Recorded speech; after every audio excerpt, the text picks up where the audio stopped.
Hey everyone, I'm Eleanor. I've hit 67 this year, and just as I thought I'd start relaxing, life tossed me another curveball. But let me backtrack a bit to set the stage for this whole drama. I've spent a good part of my life with George, my husband of over 40 years. We've had our ups and downs, but we stuck together through everything. Then there's our son, Michael.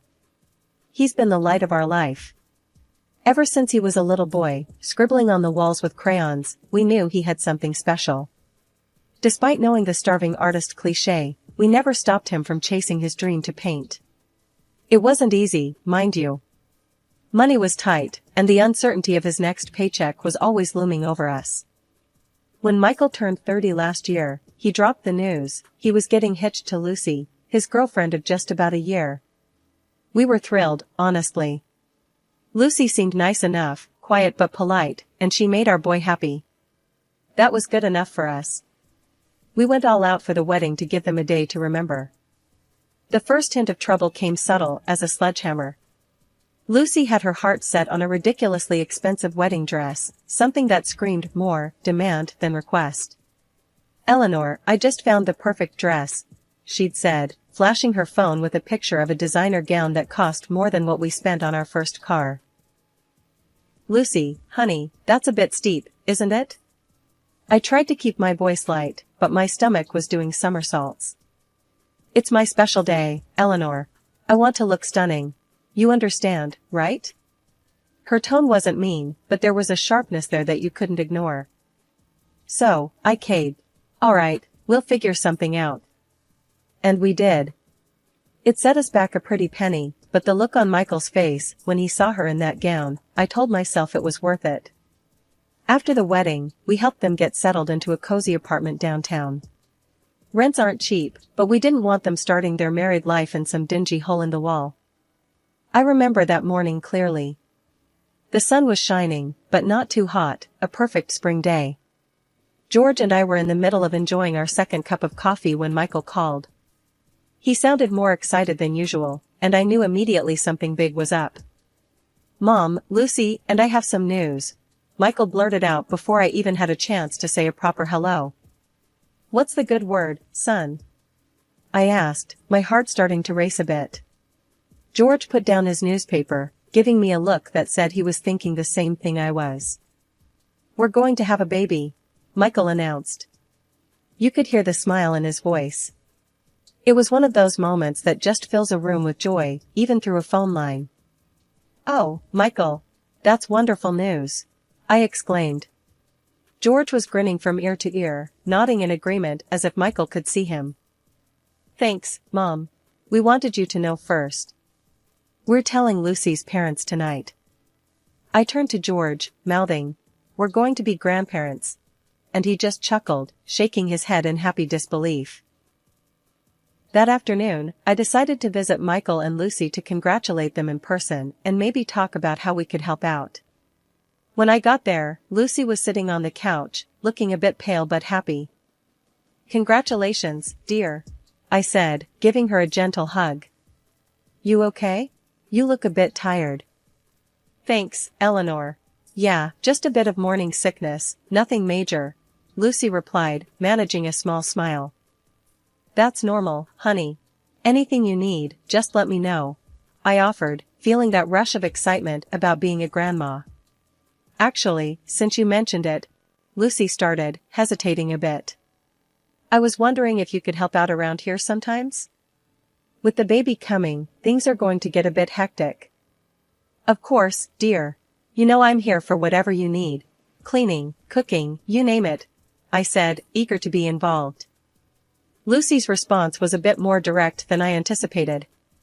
"Great, because I can hardly keep up as it is." And with the baby, her voice trailed off, leaving the sentence hanging with an unspoken expectation. I reassured her. "Say no more, I'll come by a few times a week and help out." "How does that sound?" "That sounds necessary," Lucy replied, not exactly overflowing with gratitude but clearly relieved. On my way home, I couldn't shake a twinge of concern. Lucy's words, "That sounds necessary," echoed in my head. It wasn't the warm thank you I'd expected. But I brushed it off, telling myself I was just being overly sensitive. After all, she was pregnant and probably overwhelmed. True to my word, I started helping out at Michael and Lucy's place the very next week. I'd sweep in with my bag of cleaning supplies and a casserole or two in hand, ready to lighten their load. Michael was always so grateful. He'd give me a big hug and say, "Mom, you're a lifesaver." Lucy, on the other hand, wasn't so easy to please. After a few visits, she started picking at the details. "Eleanor, you missed a spot there on the counter, or this casserole is a bit bland, isn't it?" Her words stung a bit more each time. It was clear she was taking my efforts for granted, and her occasional thanks felt more obligatory than genuine. I kept my frustrations to myself, mostly. After all, I was there for my son and my future grandchild, not for praise. But it was hard not to feel a bit used when even your best efforts are met with criticism instead of appreciation. It was a Tuesday, a day like any other, when I headed over to Michael and Lucy's apartment to do some chores and drop off some homemade chicken soup. I thought it might help Lucy with the nausea she'd been having. I'd just finished up cleaning the kitchen and was setting the soup on the stove to warm when Lucy came shuffling in, looking worse for wear. "Oh, Lucy, you don't look so hot today. Why don't you sit down and I'll get you some of this soup? It'll make you feel better," I said, trying to be as cheerful as possible. Lucy grimaced, holding her stomach, and muttered, "I hope it's better than last time, Eleanor. That soup didn't sit well with me at all." I was taken aback, but kept my tone light. "I'm sorry to hear that, dear. I made sure to use all fresh ingredients this time, just in case." Lucy slumped into a chair, eyeing the pot as if it might bite. "Well, we'll see. Last time I was sick all night. Michael had to stay up with me." Now, I knew for a fact there was nothing wrong with the soup I made last time. But I bit my tongue, not wanting to start a fuss. "Let me get you a small bowl, and you can see how you feel," I offered, ladling out some soup. She took a tentative sip and then another. "It's okay, I guess," she conceded, though her tone was less than grateful. We sat in silence for a few minutes, the only sound being the gentle ticking of the clock on the wall. Suddenly, Lucy clutched her stomach and let out a groan. "Oh no, not again," she gasped, her face twisting in discomfort. I jumped up, my heart racing. "What's wrong? Do you need me to call Michael? Or a doctor?" "No. It's your damn soup. It's making me sick again," she shouted, pushing the bowl away so forcefully it nearly toppled off the table. I felt a flash of anger, but swallowed it down. "Lucy, I assure you, the soup is fine. Maybe it's something else? You've been having morning sickness." "No, Eleanor. It's your cooking. You're trying to poison me or something." Lucy was on her feet now, her voice rising with every word. I stood there, stunned. "Poison you? Lucy, why would I ever do such a thing? I'm here to help." Lucy's eyes were wild, her breathing heavy. "I don't know, but I can't trust you.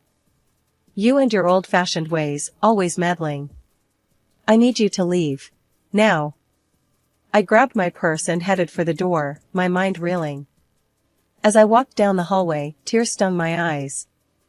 How had it come to this? I'd only ever wanted to help. The day of the baby shower arrived, and I was a bundle of nerves. Despite everything, I was determined to make this a special day for Lucy and the baby. I had spent weeks planning and picking out what I thought were perfect gifts, soft blankets, cute baby outfits, and even a handmade quilt I'd spent nights sewing. "George, do you think she'll like what I picked out?" I asked while packing the car with the gifts. I couldn't help but worry after everything that had happened. George, always trying to keep the peace, gave me a reassuring pat on the shoulder. "Ellie, anyone would be lucky to get your gifts. They're from the heart. Don't fret." We arrived early to help set up. The venue was a pretty little hall decked out with balloons and banners proclaiming, "It's a boy." Michael greeted us at the door, his face lighting up when he saw the pile of gifts we brought in. Lucy was already there, fluttering around and directing decorations with a few of her friends. She seemed in good spirits, which eased some of my tension. "Hi Lucy, need a hand with anything?" I offered, hoping to break the ice a little. She glanced over, a quick once-over that didn't quite hide her impatience. "No, thanks, Eleanor. We've got it all under control. Just enjoy the party," she said, a bit dismissively. Finally, the time came. Lucy sat down, a mountain of gifts around her, and the room quieted down. She started with ours, probably out of courtesy, since we were the grandparents. She unwrapped the first package, pulling out the handmade quilt. I held my breath, watching her face for any sign of approval. "Oh, this is quaint. Thanks, Eleanor," she said, the word quaint hanging awkwardly in the air. The room was silent for a moment, then filled with polite applause. My heart sank a bit, but I kept my smile. "You're welcome, dear. I made it myself, thought the baby might like it." The next gift from us was opened, a set of baby clothes. Lucy's reaction was more of the same. "Cute," she said flatly, barely glancing at them before setting them aside. By the time she got to the last one, the blankets, my hopes weren't high. "Oh, more homemade stuff. Right, thanks." Her words stung, and I felt my cheeks burn. Then, as if the disappointment wasn't enough, Lucy held up the blanket, making sure everyone could see, and announced loudly, "Eleanor clearly has no taste at all.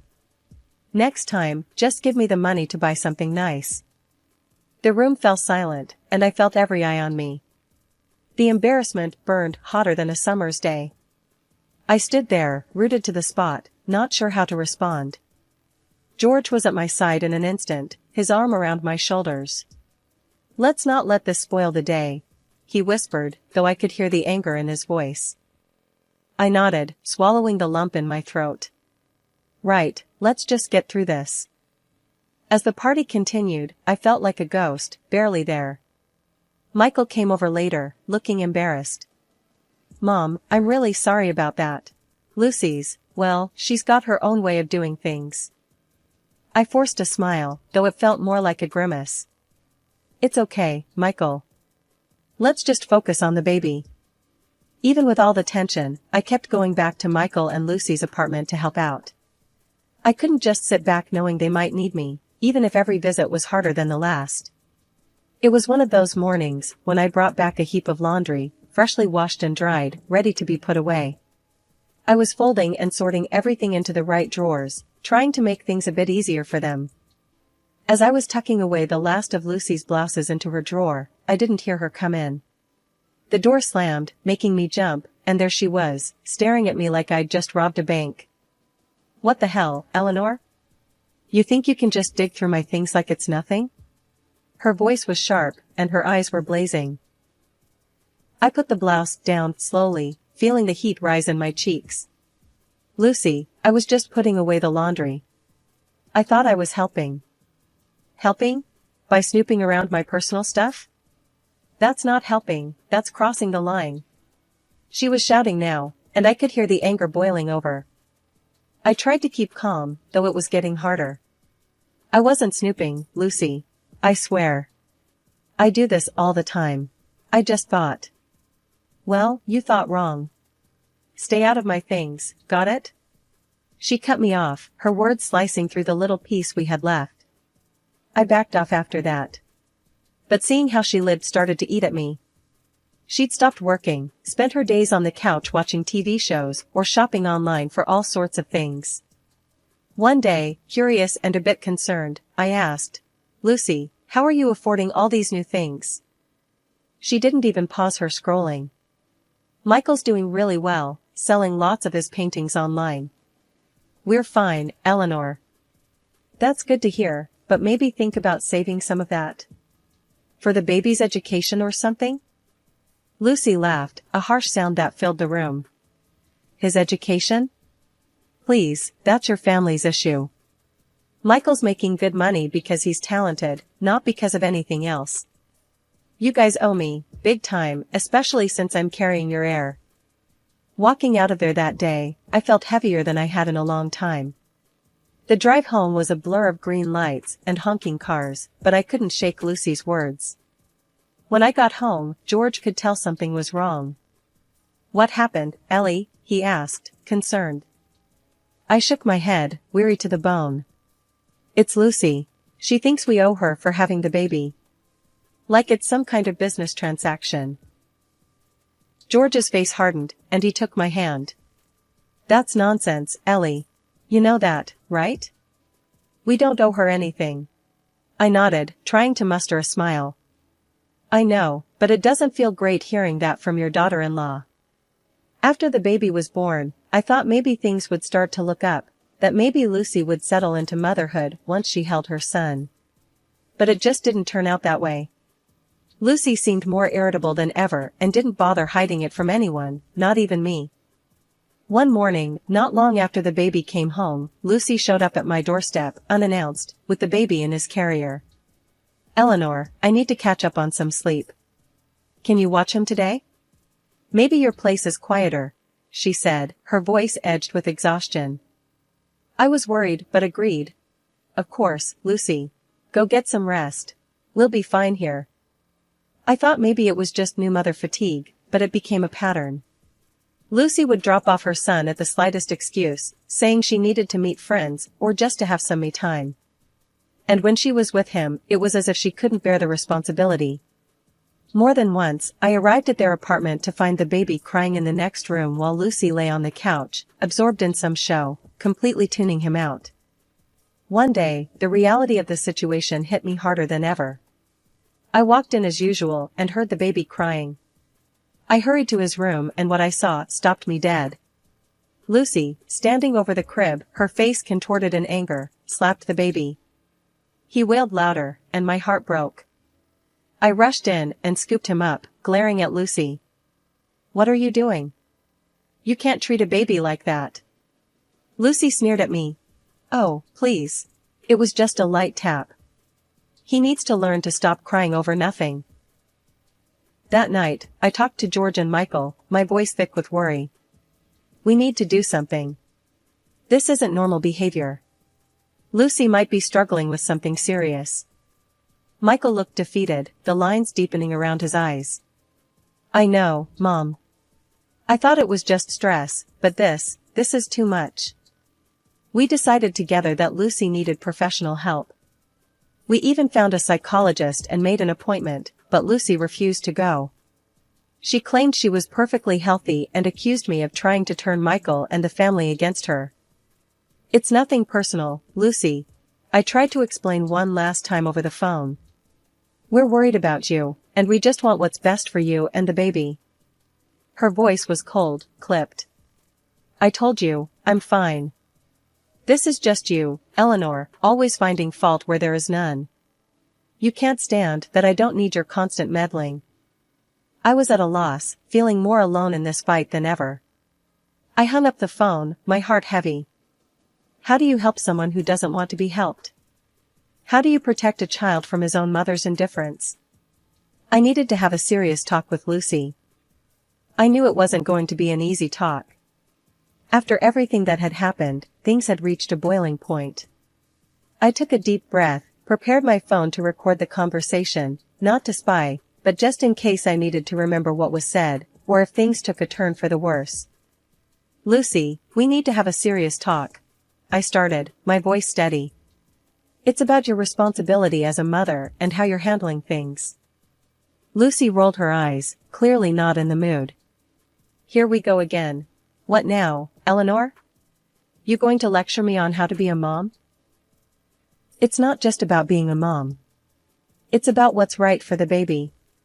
You can't keep threatening to cut us off from him every time something doesn't go your way," I said, trying to keep the frustration from my voice. That's when she snapped. "Oh, so it's like that, huh? You think you can just come here and tell me how to live my life? How about I just don't let you see him at all? How would you like that?"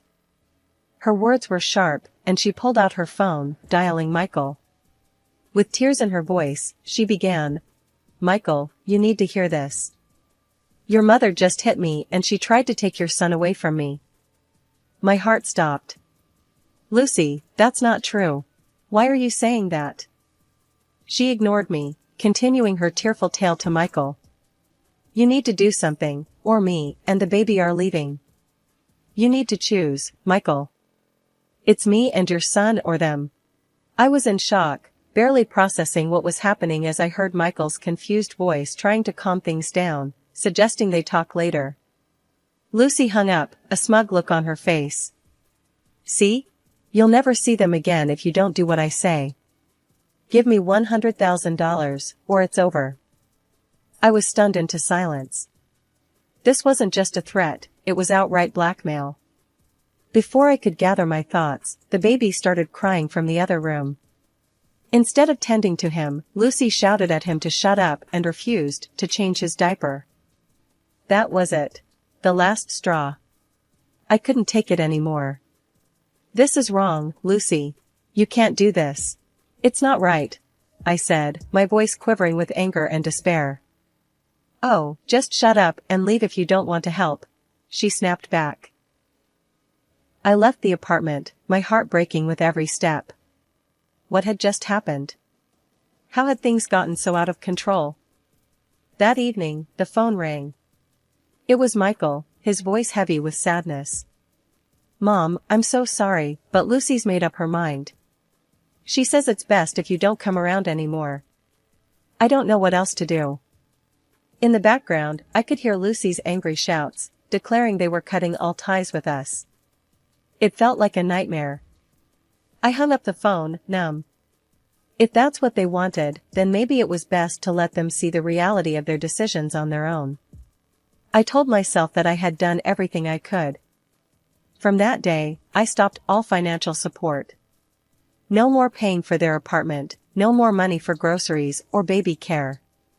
It was one of the hardest decisions I've ever had to make, but I needed them to face the consequences of their actions without us to fall back on. 2 months of silence had passed before Michael and Lucy unexpectedly showed up at my doorstep. The look on their faces was grim, and Lucy didn't waste any time. As soon as I opened the door, she demanded, "You need to start paying the apartment rent again. Michael's paintings aren't selling, and we're in trouble." Once we were all seated, with George beside me for support, I addressed them both firmly. We're not going to continue paying for your apartment. You both decided to cut ties, remember? Lucy looked shocked, perhaps not expecting this stance. Michael's eyes were downcast, he seemed embarrassed. And there's more, I continued, feeling a mix of anger and relief at finally speaking my mind. I've been managing the online sales of Michael's paintings. I'm stopping that as well. It's time for you both to take full responsibility. Lucy's face hardened. You can't do this to us. We have nothing without your help. That was your choice when you decided to push us away, I replied. Also, I'm going to seek legal advice about the custody of my grandson. Your behavior has been completely out of line, Lucy. That's when I turned on the recording on my phone that captured one of our last conversations, where Lucy had demanded $100,000 from me. I played it aloud. George and Michael listened, horror growing on Michael's face as the reality of Lucy's actions sank in. After the recording ended, Michael finally looked up, his decision clear. Lucy, this is over. I want a divorce. I can't do this anymore. I don't want to live under the same roof with someone who treats my family like this. She stormed out, cursing as she went, standing in the rain in the parking lot, yelling back at us. It was a heartbreaking scene, but there was also a sense of justice in seeing her true colors revealed so clearly. In the following weeks, Michael followed through with the divorce and took steps to ensure his son's safety. Lucy was eventually deprived of her parental rights due to her unstable behavior, and she moved to another city. Once the dust had settled, I invited Michael and my grandson to move back in with us. Our home became a place of healing and new beginnings. Michael soon organized an exhibition at a private art gallery. To everyone's delight, it was a tremendous success. His art, reflecting deep emotions and a journey through personal turmoil, resonated with many. Now, our home is filled with laughter and the joyous noise of my grandson playing. I spend every possible moment with my grandson, teaching him, loving him, ensuring he feels the security that was momentarily threatened.